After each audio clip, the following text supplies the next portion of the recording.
ಮಿತ್ರರೇ, ಎಲ್ಲರಿಗೂ ನಮಸ್ಕಾರ. ನಾವು 75ನೆಯ ಗಣರಾಜ್ಯ ಉತ್ಸವದ ಸಂಭ್ರಮದಲ್ಲಿದ್ದೇವೆ. ಈ ರಾಷ್ಟ್ರೀಯ ಉತ್ಸವಗಳ ಹುರುಪೇ ಬೇರೆ, ಸಂಭ್ರಮವೇ ಬಹಳ ವಿಭಿನ್ನವಾದುದು. ಕಾರಣ, ಈ ಉತ್ಸವಗಳು ಕೇವಲ ನಮ್ಮ ಮನೆಗೆ ಮಾತ್ರ ಸೀಮಿತವಾದುದಲ್ಲ. ಈ ಉತ್ಸವಗಳು ಕೇವಲ ನಮ್ಮೂರಿಗೆ ಮಾತ್ರ ಸೀಮಿತವಾಗಿಲ್ಲ. ಈ ಉತ್ಸವ ನಮ್ಮ ಭಾರತಕ್ಕೆ, ನಮ್ಮ ದೇಶಕ್ಕೆ ಸೀಮಿತವಾಗಿದ್ದರಿಂದಾಗಿ ಈ ಉತ್ಸವಗಳ ಹುರುಪೇ ಬೇರೆ, ಈ ಉತ್ಸವಗಳ ಸಂಭ್ರಮವೇ ಬೇರೆ. ಮಿತ್ರರೇ, ಜನವರಿ 26, 1950ಕ್ಕೆ ನಮ್ಮ ಭಾರತದ ಸಂವಿಧಾನ ಜಾರಿಗೆ ಬಂತು. ಹಾಗಾಗಿ ಅದರ ಸವಿ ನೆನಪಿಗಾಗಿ ಜನವರಿ 26 ನಾವು ಗಣರಾಜ್ಯ ದಿನವಾಗಿ ಆಚರಣೆ ಮಾಡ್ತಾ ಇದ್ದೀವಿ. ಹಾಗಾದರೆ ಜನವರಿ 26ಕ್ಕೆ ಯಾಕೆ ಭಾರತದ ಸಂವಿಧಾನ ಜಾರಿಗೆ ಬಂತು ಅಂತ ಇತಿಹಾಸವನ್ನು ಕೆದಕಿ ಹೊರಟಾಗ ನಮಗೆ ಸಿಗುವಂತಹ ಇತಿಹಾಸದ ಉಲ್ಲೇಖ 1929 ಲಾಹೋರ್ ರಾಷ್ಟ್ರೀಯ ಕಾಂಗ್ರೆಸ್ ಅಧಿವೇಶನ. ಆ ಕಾಂಗ್ರೆಸ್ ಅಧಿವೇಶನದಲ್ಲಿ ಸುಭಾಷ್ ಚಂದ್ರರ ಒತ್ತಾಯದ ಮೇರೆಗೆ 1929 ಡಿಸೆಂಬರ್ 31 ರಾತ್ರಿ ರಾವಿ ನದಿಯ ದಂಡೆಯ ಮೇಲೆ ಜವಾಹರ್ಲಾಲ್ ನೆಹರು ತಿರಂಗವನ್ನು ಹಾರಿಸಿ ಪೂರ್ಣ ಸ್ವರಾಜ್ ಘೋಷಣೆ ಮಾಡಿದರು. ಆ ಘೋಷಣೆಯ ನೆನಪಿಗಾಗಿ ಜನವರಿ 26, 1930ನೇ ದಿನಾಂಕದಂದು ಭಾರತ ಪ್ರಥಮ ರಾಷ್ಟ್ರೀಯ ಸ್ವಾತಂತ್ರ್ಯ ದಿನವಾಗಿ ಆಚರಣೆ ಮಾಡ್ತು. ಮಿತ್ರರೇ, ನಮಗೆಲ್ಲ ಗೊತ್ತಿದೆ, ಸಂವಿಧಾನ ಅಂಗೀಕಾರ ಆಗಿದ್ದು ನವೆಂಬರ್ 26, 1949 ಅಂಥೇಳಿ. ಆದರೆ ಜಾರಿಗೆ ಬಂದಿದ್ದು 61 ದಿನಗಳ ನಂತರ, ಅಂದರೆ 1950 ಜನವರಿ 26.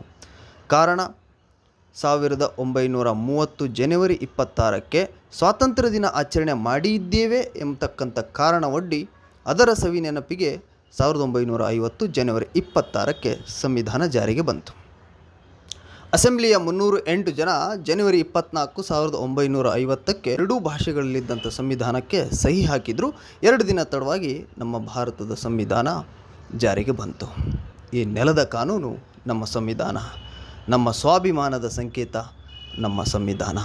ಇಂಥ ಸಂವಿಧಾನವನ್ನು ಗೌರವಿಸುವುದು ಮತ್ತು ಮುಂದಿನ ಪೀಳಿಗೆಗೆ ಗೌರವ ನೀಡಿ ಅದನ್ನು ನಮ್ಮ ಜೀವನದ ಪ್ರತಿನಿತ್ಯ ಜೀವನದಲ್ಲಿ ಅಳವಡಿಸ್ಕೊಂಡು ಹೋಗೋದು ತುಂಬ ಮಹತ್ವ ವಿಚಾರವಾಗಿದೆ ಎಂಬತಕ್ಕಂಥ ಸಂದೇಶವನ್ನು ನಾನು ಎಲ್ಲ ಕೇಳುಗರಿಗಂತೂ ಕೊಡ್ತಾ ಇದ್ದೇನೆ. ಮಿತ್ರರೇ, ದೇಶದ ಕೆಲಸ ನಾವು ಮಾಡಬೇಕು. ಕಾರಣ, ದೇಹ ಮತ್ತು ದೇಶ ಒಂದಾದಾಗ ಮಾತ್ರ ದೇಶಭಕ್ತಿಯ ಭಾವ ಬಲಿಲಿಕ್ಕಂತೂ ಸಾಧ್ಯ ಆಗುತ್ತೆ.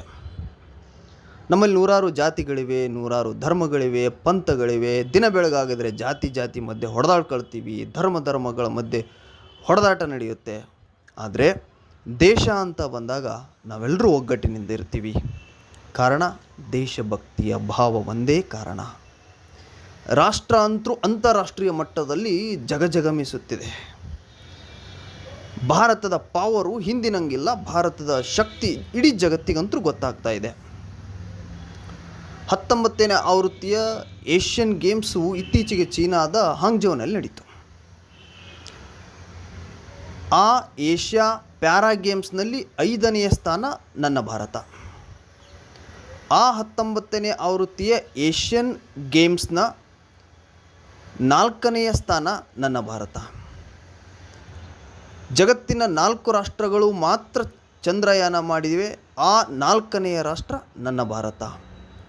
ಮುಂದುವರೆದು ಚಂದ್ರನ ದಕ್ಷಿಣ ಧ್ರುವ ಪ್ರದೇಶಕ್ಕೆ ಲ್ಯಾಂಡರನ್ನು ಇಳಿಸಿದಂತಹ ಜಗತ್ತಿನ ಏಕೈಕ ರಾಷ್ಟ್ರ ನನ್ನ ಭಾರತ. ಜಗತ್ತಿನ 4ನೇ ಆರ್ಥಿಕ ಶಕ್ತಿಯಾಗಿ ನಿಂತದ್ದು ನನ್ನ ಭಾರತ.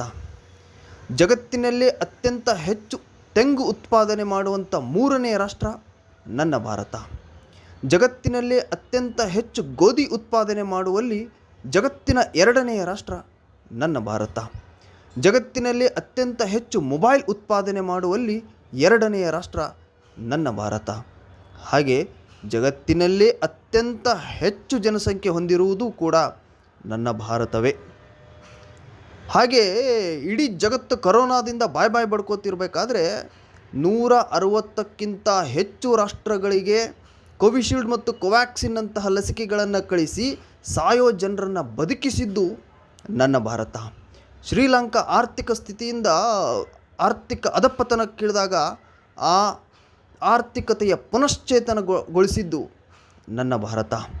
ಎಷ್ಟು ಅಂತ ಹೇಳಬೇಕು, 104ಕ್ಕಿಂತ ಹೆಚ್ಚಿನ ಉಪಗ್ರಹಗಳನ್ನು ಹೊತ್ತೊಯ್ಯಬಲ್ಲ ಕ್ರಯೋಜನಿಕ್ ಇಂಜಿನ್ ಕೂಡ ಇವತ್ತು ನಮ್ಮ ಭಾರತದಲ್ಲಿದೆ. ಇಡೀ ಜಗತ್ತಿನಲ್ಲೇ ಅತ್ಯಂತ ಕಿರಿಯ chess grand master Abhimanyu Mishra ನನ್ನ ಭಾರತದವನು. ಇವತ್ತು ಯಾವ ಮಟ್ಟಿಗೆ ಬಂದಿದೆ ಅಂತಂದರೆ, ನನ್ನ ದೇಶದ ಪ್ರಧಾನಿಯನ್ನು ಮಾಲ್ಡೀವ್ಸ್ನ 3 ಸಚಿವರು ಟೀಕಿಸಿದರು ಅನ್ನೋ ಕಾರಣಕ್ಕೋಸ್ಕರ ಮಾರನೇ ದಿನಾನೇ ಮಾಲ್ಡೀವ್ಸ್ನ ಆ 3 ಸದಸ್ಯರನ್ನು, ಆ 3 ಸಚಿವರನ್ನು ಅಲ್ಲಿಯ ಅಧ್ಯಕ್ಷರು ಅವರ ರಾಜೀನಾಮೆಯನ್ನು ತೆಗೆದುಕೊಳ್ತಾರೆ. ಇದು ಭಾರತದ ಶಕ್ತಿ. ಮಿತ್ರರೇ, ಇಷ್ಟೆಲ್ಲ ಭಾರತಕ್ಕೋಸ್ಕರ ಆಗ್ತಿರ್ಬೇಕಾದ್ರೆ ನಮ್ಮದೂ ಕೂಡ ಭಾರತಕ್ಕೋಸ್ಕರ ಒಂದಿಷ್ಟು ಅಳಿಲು ಸೇವೆ ಇರಬೇಕು ಅಂತ ನಮ್ಮೆಲ್ಲರ ಭಾವನೆಯಲ್ಲಿ ಒಂದಿಷ್ಟು ಆಸೆಗಳು ಒಡಮೂಡಿದರೆ ಇವತ್ತಿನ ಗಣರಾಜ್ಯದ ಉತ್ಸವ ಸಾರ್ಥಕ್ಯ ಆಗುತ್ತೆ ಅಂತ ಹೇಳ್ತಾ ನನ್ನ ಆಶಯವನ್ನು ಮುಗಿಸ್ತಾ ಇದ್ದೇನೆ. ಜೈ ಹಿಂದ್, ವಂದೇ ಮಾತರಂ.